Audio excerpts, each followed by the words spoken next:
¿Qué sucede en el país?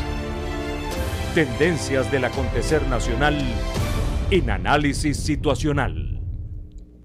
Hoy nos acompaña el doctor Germán Escarrá, presidente por segunda vez de la Comisión Constitucional de la Asamblea Nacional Constituyente.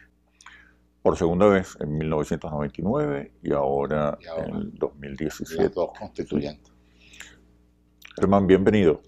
Mi saludo muy cordial al constituyente, al amigo, por supuesto al entrevistador.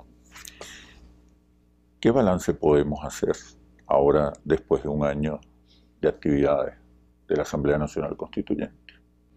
El balance presupone sin lugar a dudas una inclinación positiva, sin desconocer algunos asuntos de perfectibilidad del proceso constituyente en el que nos encontramos. Me explico.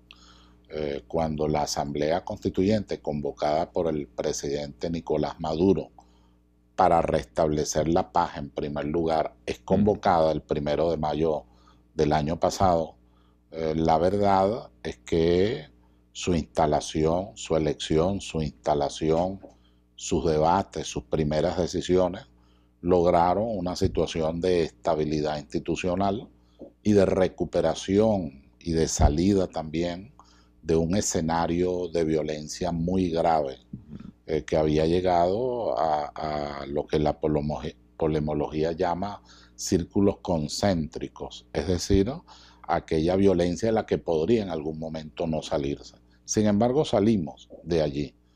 En segundo lugar, se tomaron decisiones fundamentales. Una de ellas, quizás la más conocida, fue la destitución de una fiscal como producto de unas investigaciones en términos de corrupción que han sido muy graves, entiendo, y aquel momento pues fue particularmente difícil, complejo, pero la Asamblea Constituyente pues tomó la decisión y nombró un nuevo fiscal para que el Ministerio Público avanzara en lo que es su cometido. Ha habido una agenda política dominante en la actividad de la Asamblea Nacional Constituyente, pero en la calle la gente no reclama a los constituyentes abordar el tema económico, que es la principal preocupación y lo que más agobia a los venezolanos. Siempre lo hemos abordado. Te cito dos leyes solamente en las que he tenido que ver de manera directa. La ley de inversiones extranjeras, que es una ley que flexibiliza a efectos de la inversión en Venezuela. Protege la inversión, la estimula. Protege muchísimo, estimula la inversión y abre las compuertas pues, para que ello ocurra en un marco de seguridad jurídica. Y la modificación de la ley de los ilícitos cambiarios, que no presupone despenalización de delitos, lo que presupone flexibilización a los efectos de que la inversión pues, pueda fluir en los términos en que lo requiere Venezuela en un momento como el que estamos viviendo. Un momento de crisis económica severa, derivada de un conflicto, de una guerra interna, de una guerra internacional claramente entendida, por cuanto el propio presidente de los Estados Unidos así lo ha expresado. Se ha expresado en la forma de sanciones individuales, pero también de sanciones al Estado venezolano como tal, con lo cual coloca en una situación muy delicada las cuentas venezolanas para las transacciones, para la importación, por ejemplo, de medicinas, para el aseguramiento de los elementos que tienen que ver con la alimentación, y a la vez se genera una hiperinflación. Por eso es que algunos teóricos del conflicto señalan que se trata de una guerra híbrida, que tiene muchísimos aspectos. Así son las guerras modernas. Sí, no solo el aspecto de poder y potencial en términos bélicos, como se estudiaba antes, cuando yo estudié en el Instituto de Altos Estudios de la Defensa Nacional. Sí, no son fusiles. El esquema era ese, poder y potencial, y un poco el balance del poder e identificación de los antagonistas. Hoy día no es así. Primero, no es claramente identificado el antagonista, y en segundo lugar, no se trata de poder y potencial, sino de movimientos estratégicos, muchos de ellos geopolíticos, que tienen que ver fundamentalmente con la presión fuerte interna y externa a un país, en este caso Venezuela. Entiendo que se ha avanzado en la redacción de la nueva Carta Magna. Sí, cómo no. Pero me respondes después que vengamos a los comerciales. ¿En qué situación se encuentra el nuevo texto constitucional? Ya venimos. ¿Qué sucede en el país? Tendencias del acontecer nacional en Análisis Situacional. ¿Qué sucede en el país? Tendencias del acontecer nacional en Análisis Situacional. Te preguntaba, Germán, sobre el avance en la redacción del nuevo texto constitucional. Entiendo que se está elaborando un anteproyecto, que estamos en la etapa de recolección de sugerencias, propuestas, ideas, ¿no? Sí, esa etapa concluyó y todas las comisiones, un poco más del 80%, han presentado sus ponencias, sus escritos, sus investigaciones, sus sugerencias, a los efectos pues de la redacción final de las normas. El 80% de las comisiones. De las comisiones. Okay. Lo que quiere decir el 80% del proyecto constitucional, lo que quiere decir el 80% ideas diversas, antagónicas de incluso. Sí, cómo no. Porque la Comisión Constitucional no decide.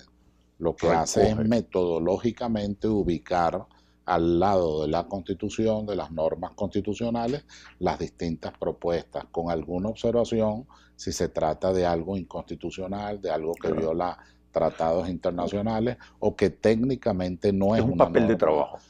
Sí, se podría decir. En realidad es la fase inicial de un anteproyecto. Es la fase inicial de un anteproyecto. Ya está por terminar realmente el procedimiento. Procedimiento es que se entrega a la directiva, como tú sabes, presidida por Diosdado Cabello. Ahí está Tania Valentina Díaz y está nuestro amigo Elvis Amoroso, además de Fidel y de... ¿Qué cosas, qué principios inalterables? Quiero aclarar, perdón, pues no quisiera que se me fuera por razones pedagógicas.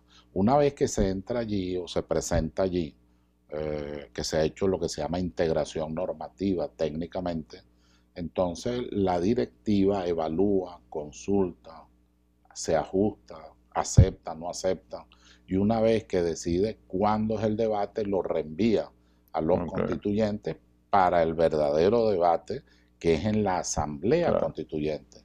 Una vez que se producen las dos discusiones, entonces pasa con su exposición de motivos al pueblo de Venezuela, quien finalmente aprobará o no aprobará el texto constitucional. En tu opinión, los principios inalterables que debe tener el nuevo texto constitucional. Oye, principios fundamentales. Unos están en las bases comiciales. Las bases comiciales dicen identidad y tradición de la República, progresividad de los derechos humanos, garantías democráticas, respeto y observancia a los tratados suscritos válidamente por la República, además de cumplimiento de los principios y valores del jus gentium, del derecho internacional. Eso en primer lugar es inalterable.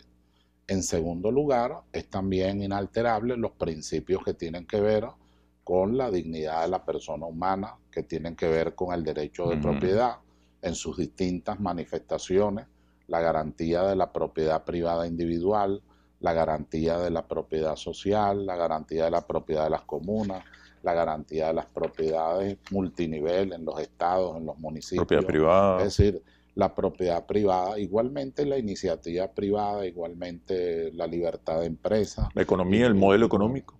El modelo económico es fundamentalmente, es un modelo humanista, social, fundamentalmente. ¿Estatista? No, es un equilibrio mixto entre el Estado y la sociedad. ¿El mercado? Fundamentalmente. ¿Cómo quedaría? Es un mercado social. Se parece mucho a la cláusula en virtud de la cual, cuando se garantiza la propiedad privada, ella debe tener siempre un sentido social. No solo hipostatizar lo individual, sino que debe estar orientado a la comunidad nacional, debe estar orientado a lo social, debe estar además incardinado los valores de justicia social, de igualdad, de libertad, de derechos humanos, Todo ello... El empresariado ha ido avanzando en su, ¿Cómo no? en su visión de la sociedad. Hoy se habla de compromiso social del empresariado, del emprendimiento. Y de compromiso con el país. Claro. No Pero se el capital sigue siendo un actor y seguirá siendo un actor fundamental. Claro, es que siempre lo va a hacer. No se trata simplemente de que esto es una mina, como algunos la concibieron en algún momento de nuestra historia económica y política. No, este es un país, esta es una patria, esta es una república, tiene una población, tiene una estructura de poder, tiene unos valores, tiene una identidad. Se ha hablado mucho del Estado comunal. Bueno, es una forma coloquial, pienso yo, de decir las cosas. En teoría del Estado y teoría constitucional, el Estado es uno solo, es el Estado nacional. ¿Qué caracteriza al Estado nacional? Tiene un poder legítimamente organizado, tiene además un pueblo que es el soberano y tiene un territorio. Son las llamadas condiciones existenciales del Estado. Ahora, él se puede manifestar, como está en el artículo 2, como un Estado social y democrático de derecho y de justicia, que es la fórmula política de la Constitución de 1999. Es un Estado esencialmente democrático, es un Estado que recoge valores fundamentales. En ese marco aparecen las comunas, que son una forma de organización, de participación social, que algunos sectores han satanizado. No percibo bien la intención. También ha habido mucha desinformación. Sí, porque comunas hay en Francia, hay en Portugal, al lado hay en Colombia, en gran parte de Centroamérica. Son organizaciones sociales que más bien hay que promover en el esquema multinivel de estructuración del Estado. Hay un nivel al final, que es el nivel municipal, y debajo del nivel municipal están las comunas, a quienes pueden ser transferidas competencias, no solamente porque ahora aparezcan en la Constitución, ya están en la Constitución de 1999, en el artículo 181, se pueden transferir competencias municipales a las organizaciones comunitarias y sociales y vecinales, siempre y cuando demuestren que las pueden ejecutar, que las pueden desarrollar, que las pueden resolver. El magnicidio contra el presidente Maduro revela ya la existencia de un actor. Sí. De un actor en la conflictividad política y social. Este actor es el terrorismo. ¿Qué está pasando en la sociedad venezolana? ¿Estamos realmente ante un conflicto existencial donde para que uno prevalezca el otro tiene que desaparecer? La teoría política casualmente habla del conflicto existencial y del conflicto agonal. En el conflicto agonal puede haber cooperación entre dos antagonistas, entre dos partes. En algún momento puede haber alguna alianza, puede haber diferencias, como en efecto las hay, pero eso no supone la desaparición de uno para la prevalencia del otro. Cuando se trata del conflicto existencial es porque para prevalecer uno debe desaparecer el otro. Esa teoría del conflicto es tratada incluso en la literatura política. Hay una obra que se llama Montesquieu y Maquiavelo, Diálogos en el infierno, y casualmente de Joly, Monsieur Joly, casualmente allí se trata este tema, el tema del conflicto existencial y de la idea de que el poder y la detentación del poder presupone fundamentalmente la desaparición de un sector. Hay un penalista llamado Carrara, clásico, que lo dice muy bien. Él dice, en este tipo de hechos, de tal violencia, en este tipo de situaciones, y sobre todo en el magnicidio, de lo que se trata es de atacar a un benefactor o unos benefactores de la sociedad. La verdad es que eso es Nicolás Maduro, un gran benefactor, un estadista de la paz, como lo ha demostrado, y preconizante del diálogo. Pero Carrera avanza más. Carrera dice, hay dos situaciones allí. Una, la de infligir un daño, pero la otra, la de crear un dolor en la sociedad que entonces ocasione una guerra fratricida entre los dos sectores. Yo espero, la idea es que eso no ocurra. Doy gracias a Dios y a la Virgen. Pero pareciera que hay actores importantes para pensar y decir, asumiendo esa estrategia, que no es una estrategia nueva. Desde el 2001 es una estrategia en la que Acuérdate, se ha insistido con acuérdate que frecuencia. tenemos hechos insólitos. Sí. Ahora quiero que sigamos hablando fíjate bien, cuando 20. regresemos de los comerciales, hermano. Cómo no, por favor. Gracias. Ya venimos. ¿Qué sucede en el país? Tendencias del acontecer nacional en Análisis Situacional. ¿Qué sucede en el país?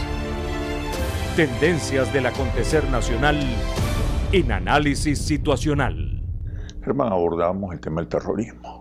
Sí, te decía casualmente que un hecho insólito que nos llamó la atención a todos los venezolanos porque no forma parte de nuestra conducta colectiva ni histórica. El 80% rechaza la violencia. Es el de quemar a venezolanos, quemarlos vivos, por el solo hecho de un fenotipo que algunos llaman chavista, o porque es pobre, o porque es mestizo. En el fondo se ha exacerbado el odio social.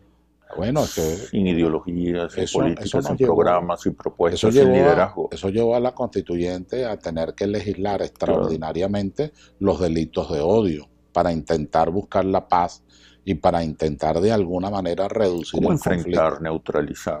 Yo creo que hay elementos que van desde el hogar, desde los medios de comunicación social, desde la dirección más alta del Estado. ¿El diálogo? ¿Entiendes? El diálogo es fundamental y el diálogo plural. Claro. Nosotros no podemos entender por diálogo el pensamiento único. Muchos rechazamos esa idea del pensamiento único.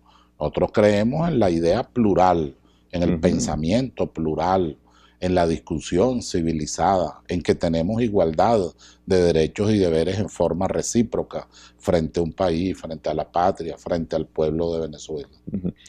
¿Qué vas a defender en la Asamblea Nacional Constituyente, en el debate constitucional? Además del rol que me corresponde, ya ahora hablo como un constituyente, no como presidente de una comisión, es muy personal. Yo voy a defender la familia. En su sentido clásico y tradicional. Voy a defender el matrimonio entre un hombre y una mujer. Rechazo otras formas de presentación de la idea de la familia y del matrimonio. También voy a defender la vida a partir de la concepción. Voy a defender la propiedad privada en sus distintas manifestaciones, desde la propiedad individual, social, propiedad pública, propiedad colectiva. Modelo mixto. Un modelo mixto. Voy a defender las libertades económicas fundamentales, la iniciativa privada, la cooperación con el Estado y el Estado con la sociedad civil y fundamentalmente la democracia y los derechos humanos. Democracia y derechos humanos.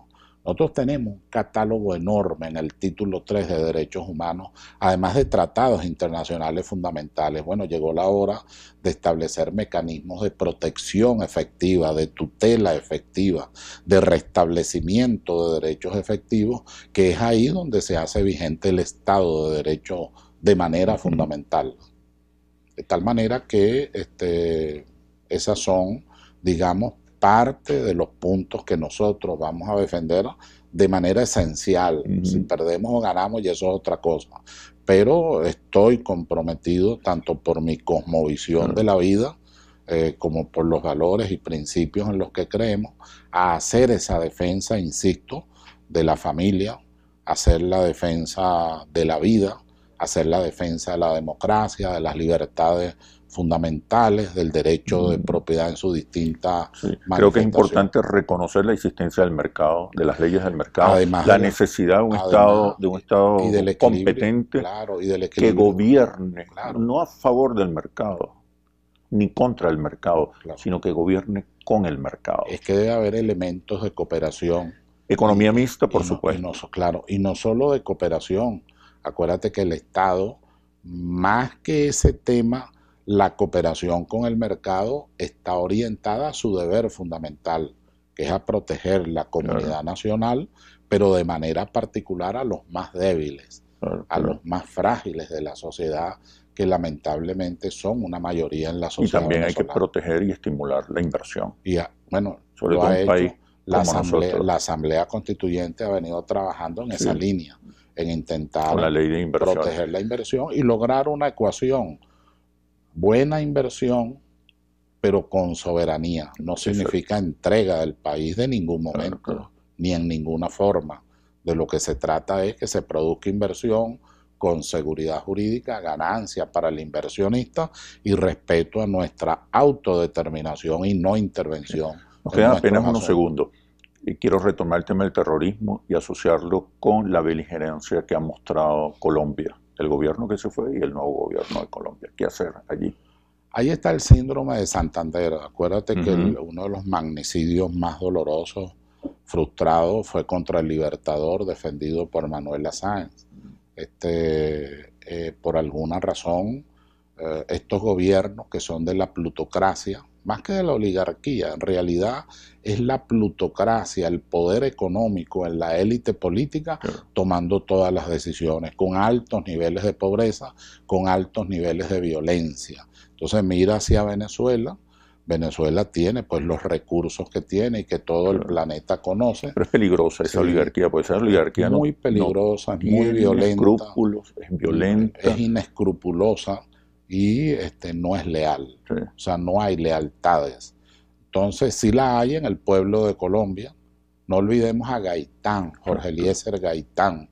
Acuérdate que Gaitán fue asesinado por su sentido social, muy comprometido con Venezuela. Eso obliga al Estado venezolano a estrechar vínculos con los sectores sociales, democráticos, con los sectores democráticos de avanzada, con los sectores políticos, con los que creen en la paz, con los que creen en la seguridad colectiva continental y los que creen en un nuevo orden internacional mucho más justo y más humano. Bueno, Germán, muchísimas gracias. Muchísimas gracias, mi querido constituyente. Hasta pronto. Gracias, pronto. Venezuela es de todos y la construimos entre todos. Todos somos la solución. Soy Oscar Chemmel y los espero en un próximo análisis situacional por Globovisión. Aquí nos vemos todos.